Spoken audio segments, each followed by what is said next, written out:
de produção é um dos ramos mais recentes da engenharia, mas rapidamente ela se tornou uma peça essencial em diferentes tipos de indústrias e empresas.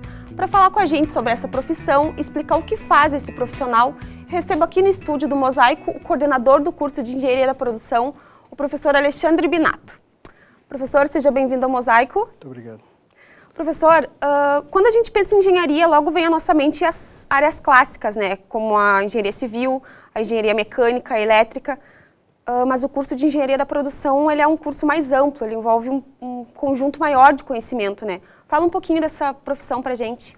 O curso de engenharia de produção, ele é oriundo do curso de engenharia mecânica. Uhum. Então, ele é uma atividade que não é tão recente assim como a gente pensa. Uhum. Ele inicia as atividades, o engenheiro profissional de engenharia de produção, inicia as atividades lá no século XIX, quando da Revolução Industrial. Uhum. Depois disso, ele teve um aumento muito grande, a importância dele foi salientada durante a Segunda Guerra Mundial. No Brasil, o curso de engenharia de produção iniciou como engenharia industrial, lá na década de 50. Uhum. Iniciou esse curso na Politécnica de São Paulo, que foi o primeiro curso de engenharia industrial no Brasil. Depois, com o passar do tempo, com a regulamentação da profissão, o curso de engenharia industrial ou engenheiro industrial passou a se chamar engenheiro de produção. Então a profissão é antiga, só mudou o nome. Mudou o nome, exatamente. Professor, e quais são as áreas de atuação do engenheiro de produção? Como você disse antes, o engenheiro de produção ele tem uma área de atuação muito ampla. Uhum. Ele pode trabalhar tanto numa empresa de prestação de serviços, quanto numa indústria de qualquer natureza. Uhum. E aí ele pode trabalhar com pesquisa operacional, com logística, com controle de qualidade. Enfim, ele pode trabalhar com uma gama muito grande da indústria e da prestação de serviço. Inclusive, pode trabalhar com produção e sustentabilidade. Sobre isso que eu ia perguntar. Como que um engenheiro ele pode auxiliar num desenvolvimento mais sustentável para a sua cidade, para o país, para o mundo, né, em si? Essa é uma questão bem importante. É uma questão que a gente pode falar um pouquinho sobre população. Uhum.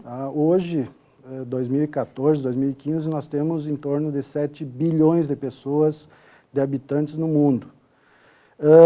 A previsão, há estudos que dizem que em 2050 essa população vai ter um aumento de mais de 40%, ou seja, vai chegar de 10 a 12 bilhões de pessoas. E isso vai causar problemas de abastecimento de alimento, energia, água, emprego e moradia. E é aí que entram as engenharias, todas elas, engenharia civil, elétrica, química, mecânica e inclusive a engenharia de produção. Por que a engenharia de produção está inserida neste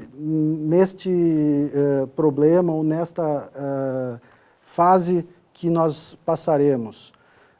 Porque a engenharia de produção ela pode entrar, pode trabalhar em todos esses problemas, todos esses itens que foram relatados. Produção de alimento, nós podemos trabalhar na logística das produções. Uhum. Energia, nós temos energia alternativas. Hoje nós temos no Brasil em torno de 73% da energia do Brasil é proveniente de hidrelétricas, e a gente sabe que esta energia é uma energia que sofre bastante problemas em função da regularidade das chuvas. Sim. E nós podemos entrar com outras energias, tipo energia solar, energia eólica, enfim, outros tipos de energia auxiliando a produtividade da energia.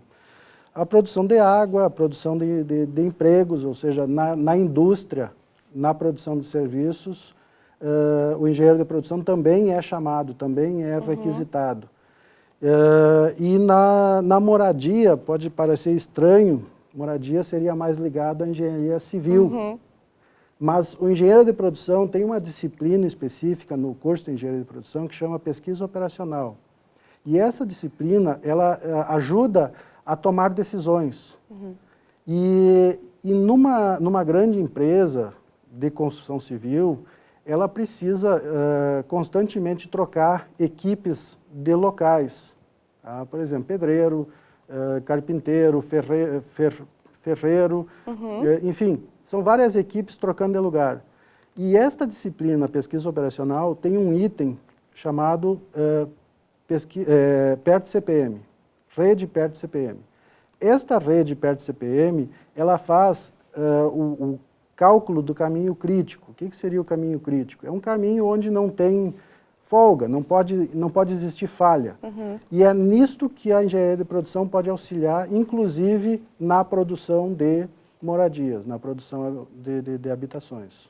É uma engenharia que depois possibilita vários campos de trabalho, de escolha. O acadêmico, ele, durante a graduação, ele já começa a ter ideias do que pode fazer, às vezes, descobrir campos a se trabalhar que ele nem fazia ideia de que a engenharia possibilitava, né, professor? Com certeza. O engenheiro de produção, ele pode buscar, a partir da formatura, ele pode buscar outras especializações. E aí partir para outros campos. Porque o engenheiro de produção, como eu disse anteriormente, ele é muito amplo o campo. Nós podemos trabalhar tanto com gestão de pessoas, gestão de processos e gestão financeira.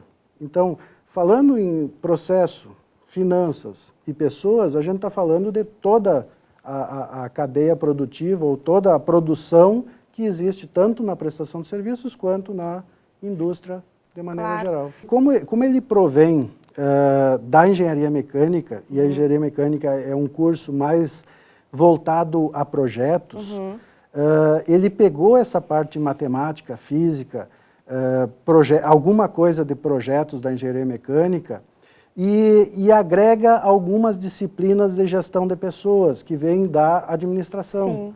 Então, o que ele faz? Ele junta a área técnica da engenharia mecânica com a área de gestão de pessoas, gestão de processos da administração. E isso forma um profissional muito qualificado para o mercado. Com certeza. Falando em mercado, professor, como que é as perspectivas, né, de mercado de trabalho depois de formado para um engenheiro de produção? O mercado ele tem variações. Tá? Hoje a gente está com uma demanda mais baixa do mercado, em função da crise, em função da economia, né? Tudo que está sendo acompanhado aí na mídia. Mas o engenheiro de produção sempre foi procurado, sempre foi. Tanto que outros engenheiros, engenheiro químico, engenheiro mecânico, estão fazendo o trabalho de engenheiro de produção. Pela falta de profissional no mercado de trabalho. Então, todo engenheiro de produção que for considerado um bom engenheiro, ele vai ter mercado de trabalho, com certeza vai ser muito bem requisitado pelo mercado. Claro. E o que um engenheiro de produção precisa ter para ser um bom engenheiro? Bom, ele precisa gostar de matemática, precisa gostar de física, precisa gostar de gestão de pessoas. Ele tem que ter uma fluência, ele tem que ter um acompanhamento da economia mundial, um acompanhamento da economia brasileira, falando do Brasil. Ele precisa estar constantemente se adaptando, se qualificando e quase que essencialmente precisa dominar um outro idioma, né? De preferência o inglês. Mas hoje é em todas as profissões isso, né? O inglês indispensável. É indispensável. Com certeza. Bom, professor, eu queria agradecer então a sua participação aqui no Mosaico, muito obrigada. Eu espero que vocês possam voltar aqui e contar sempre as novidades do curso. O curso é novo, mas eu tenho certeza que vai ter uma longa jornada de sucesso aqui na universidade. Muito obrigado. O Mosaico de hoje vai ficando por aqui. Até o próximo programa, onde você vai ficar sabendo mais sobre os cursos do Centro de Ciências Humanas e Sociais. Obrigada pela sua companhia. Tchau!